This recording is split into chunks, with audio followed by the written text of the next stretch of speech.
Hello friends, welcome to my channel. আজকে আমি তৈরি করেছি আলু চোখা বা আলু ভর্তা। এটা ডাল দিয়ে খেতে ভালো লাগে, আবার এখন গরমের সময় আম ডাল দিয়ে খেতেও ভালো লাগে। এখানে আমি দুটো আলুকে প্রেসার কুকারে অল্প নুন দিয়ে সেদ্ধ করে নিয়েছি। এবার ম্যাশ করে নিলাম। এখন দিয়ে দিলাম সর্ষের তেল।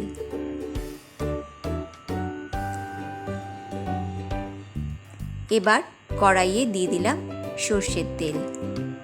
তেলটা গরম হলে গ্যাসের ফ্লেমটা মিডিয়াম করে দিয়ে দিলাম একটা শুকনো লঙ্কা। এবার একটু নাড়াচাড়া করে ভাজা ভাজা করে নেব।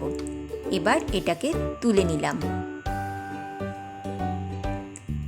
এবার দিয়ে দিলাম পেঁয়াজ কুচি। এখানে আমি একটা পেঁয়াজ নিয়েছি। এবার নাড়াচাড়া করে পেঁয়াজ কুচিগুলোকেও ভাজা ভাজা করে নেব। এবার দিয়ে দিলাম কাঁচা লঙ্কা কুচি। এখানে আমি দুটো কাঁচা লঙ্কা নিয়েছি। আবারও একটু নাড়াচাড়া করে ভাজা ভাজা করে নেব।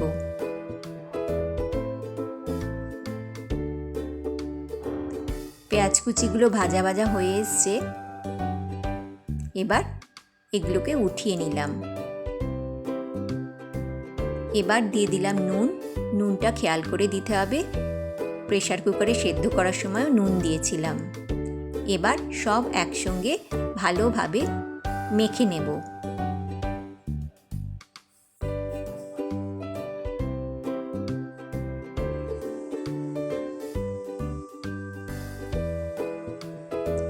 রেডি হয়ে গেছে আজকের সিম্পল টেস্টি আলুর চোখা বা আলুর ভর্তা রেসিপি। এই রেসিপিটা যদি ভালো লাগে তাহলে অবশ্যই সাবস্ক্রাইব, লাইক আর কমেন্ট করবেন। ধন্যবাদ।